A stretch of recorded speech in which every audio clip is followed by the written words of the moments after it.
What is going on, YouTube? Motoro USA here.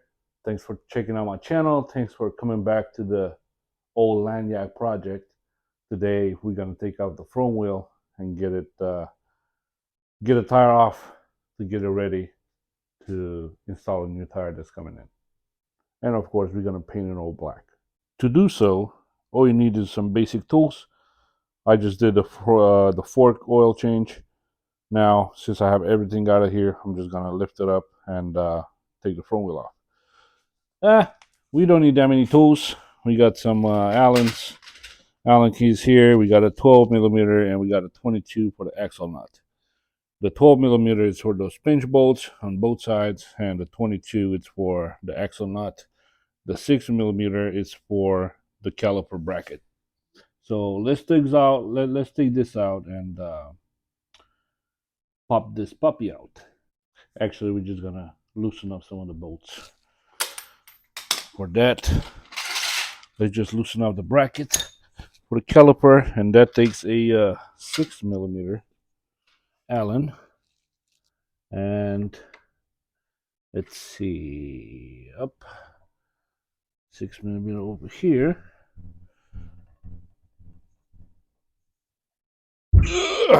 Okay, that's kind of loosened.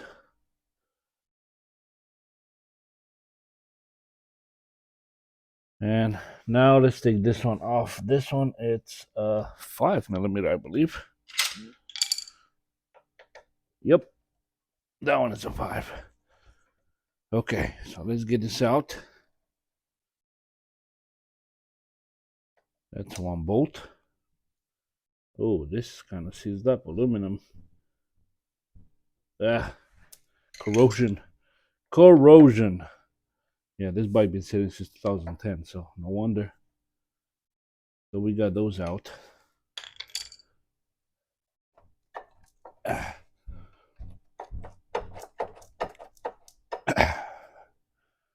Let's see. Get this out of the way, boy. There you go.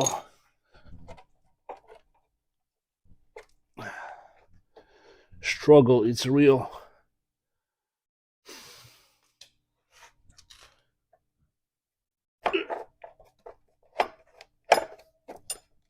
There you go. Ooh. What is this? Oh, this is for this joint right here to hold the cable.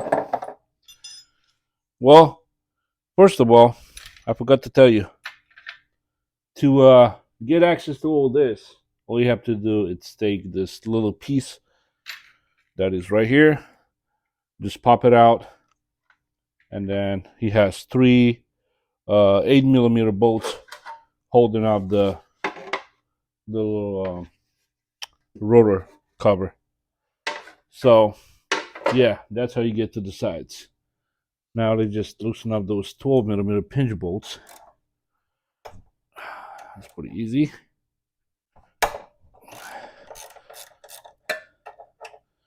Just loosen them up. Since I don't have the you don't have to take it completely out. At least I don't think we do. One on the other side as well. Do the same thing for the caliper.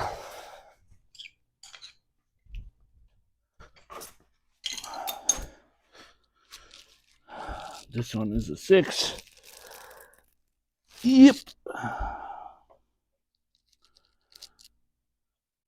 Those are caked up, and this aluminum is oxidated. It feels like I'm just pulling through some sludge. Sludge. Look at this.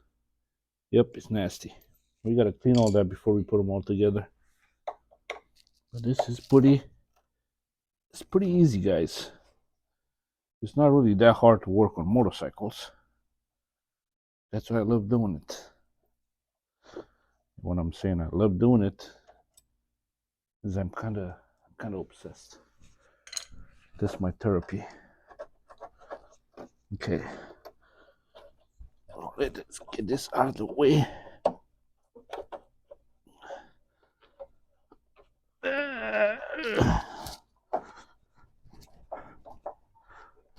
Come on, guy. I know you can do it. I know you can do it. There you go. Those are not really that heavy, so I'm not really worried about that. On this side also, you have the speedometer cable, and you have to keep an eye on what spacers go where, because you have one wheel spacer on the right side of the bike, and you have the wheel spacer, aka the speed sensor, on the left side of the bike. I think this is loose enough. Also, we got to get this out of the bracket. Now, I believe we can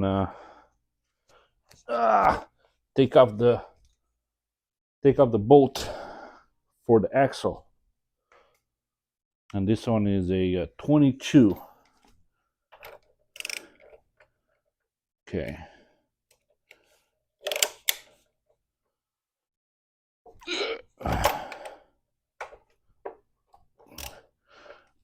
You know what? I'm an idiot because I loosened up the pinch bolts on here, on this side, so this will move. It's moving. But, you know, learn from mistakes. Sometimes you got to do things twice.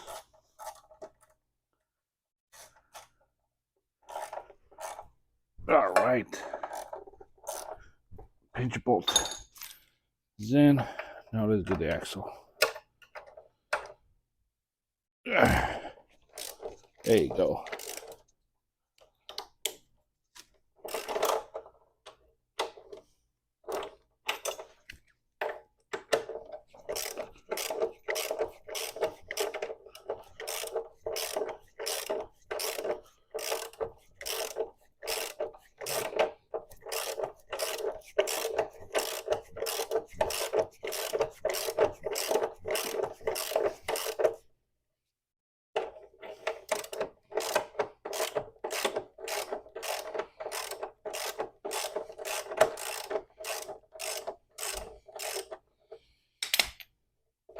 Right. You got a pinch bolt, the axle bolt out. Now we can loosen up the pinch bolts.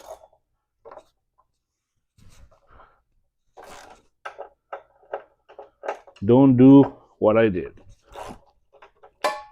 because you'll just do the same thing I did.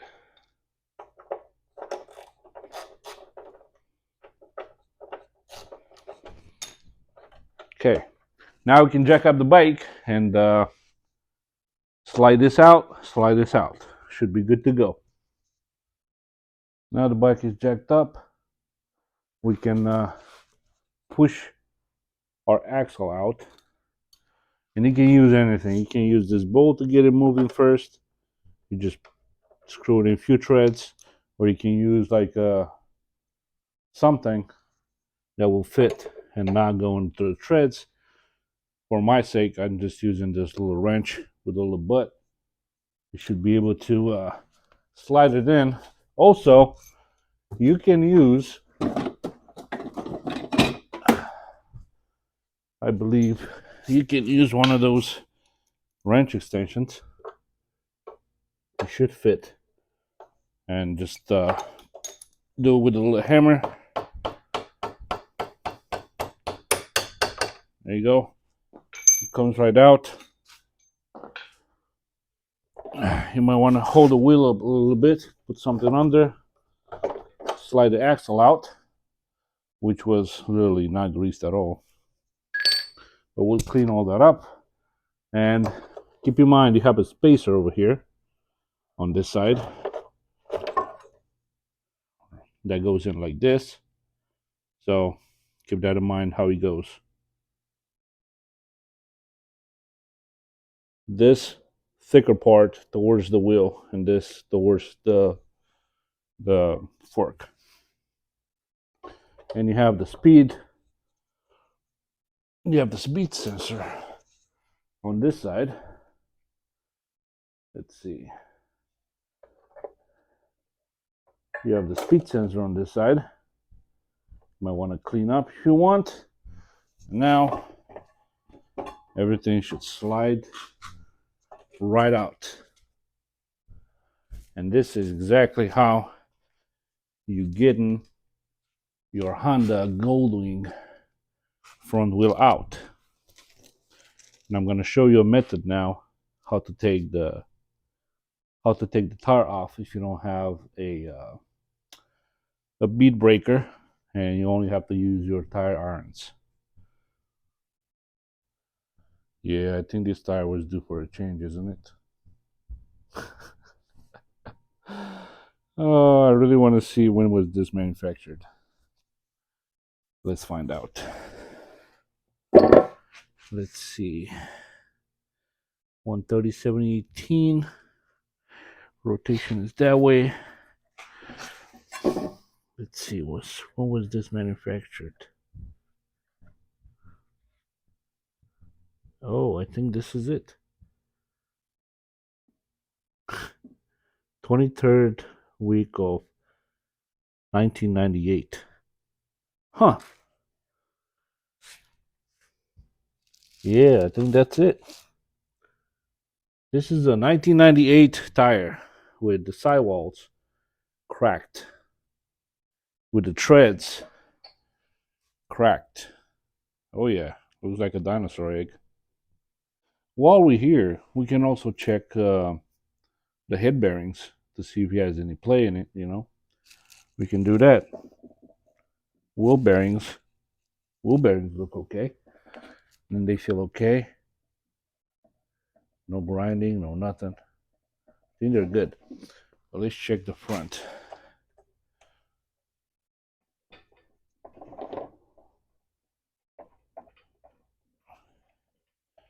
To be honest, I don't have any movement. And movement side to side, I don't feel any binding, anything.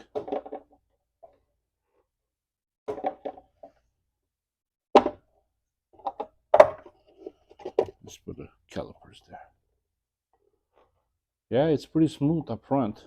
I don't really feel anything.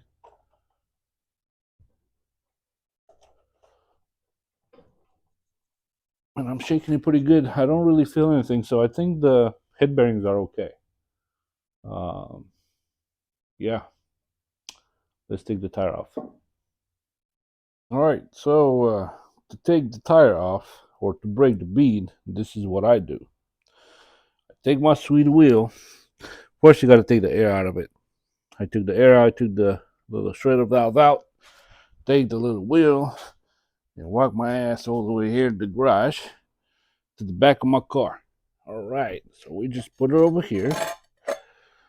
And now we got to take a piece of 2x4, which is longer than the day in the summer. And we just put it under here. All right. So the wheel will sit on it just like so. And now I position my car tactically so I can put my car jack right here. And I'm going to show you how. Next thing, you got to get you one of these. This is from my Toyota Highlander. And this is what we're going to do. We're going to place the wheel under the hitch. We're going to put this one against the tire and against the hitch. There you go, just like so. And make sure it doesn't go too close to the rim. So you got to kind of play with it to see where you want it. You can just pull it forward a little bit more.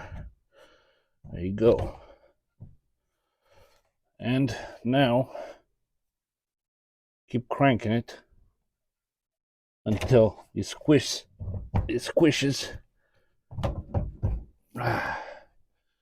the tire. Okay, let's see.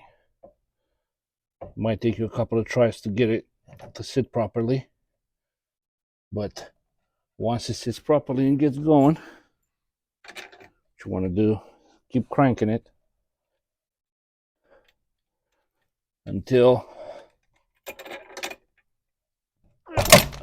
come on.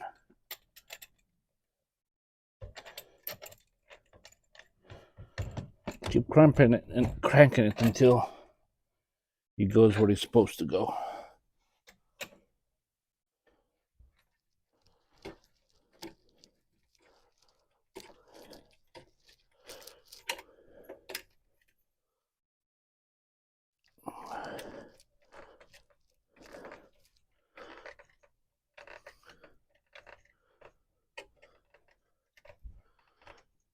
You might want to get yourself a longer wrench to crank it down. But once it gets going, it will go. You'll break the bead real quick. You might have to do on some tires that I had the same problem in the past. You might want to do it a couple of times. One here, then one here, and then eventually everything will pop out how it's supposed to. But most of the time, just go down the first try. Just like so. Now, have to go around, break the bead, and now crank it out.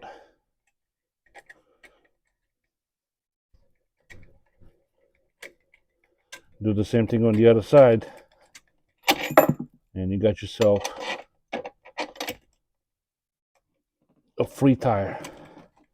I mean, freed from the wheel. All right, do that one time. Go on the other side.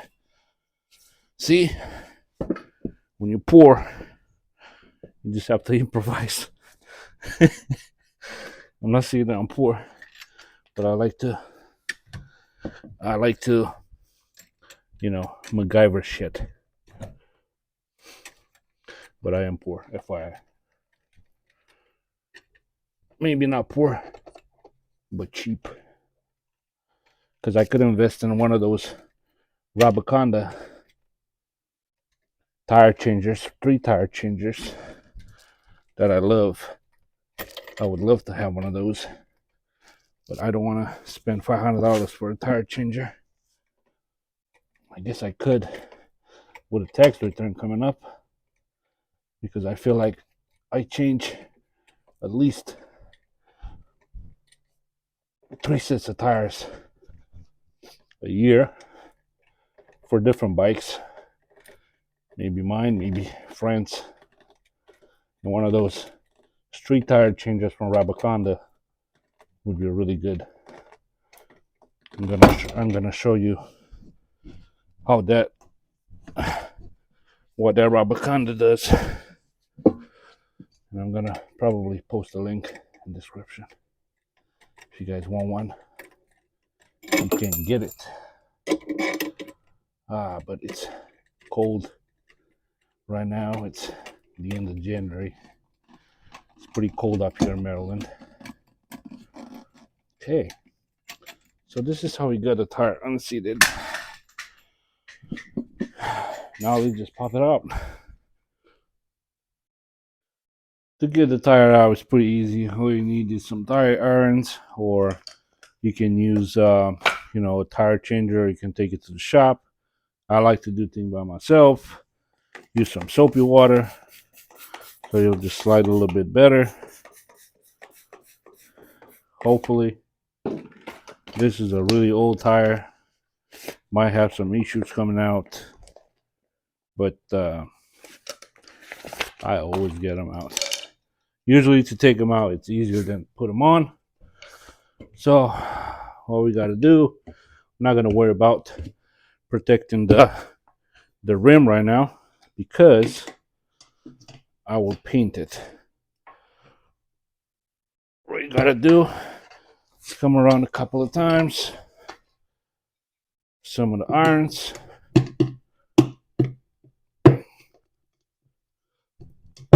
Get it out there. Once you get it pretty much that much out, you can take this off, All you got to do, step on it, kind of pull it out. Ugh.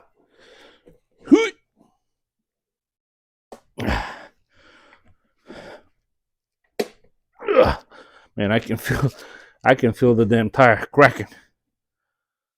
Okay, well, I guess you can just squirt a little bit more of this magic liquid.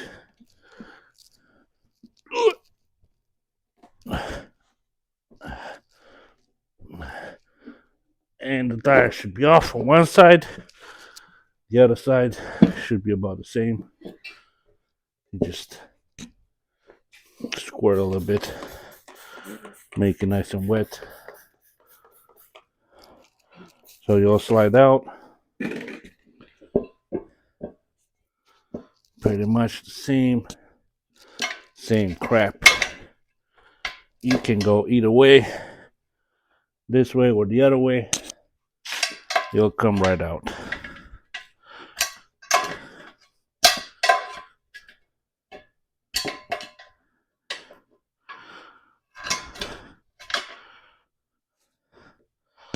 One like that, and one.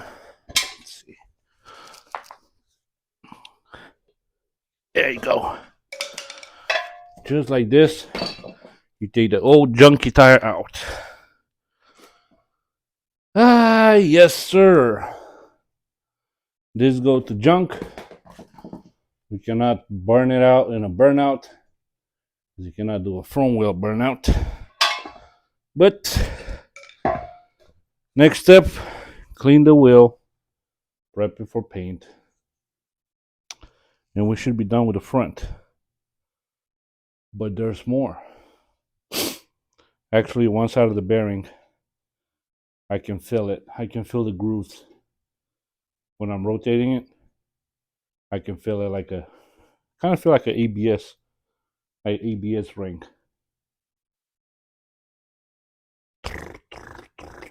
That's how it feels. So one side is good. Oh, you can hear this one.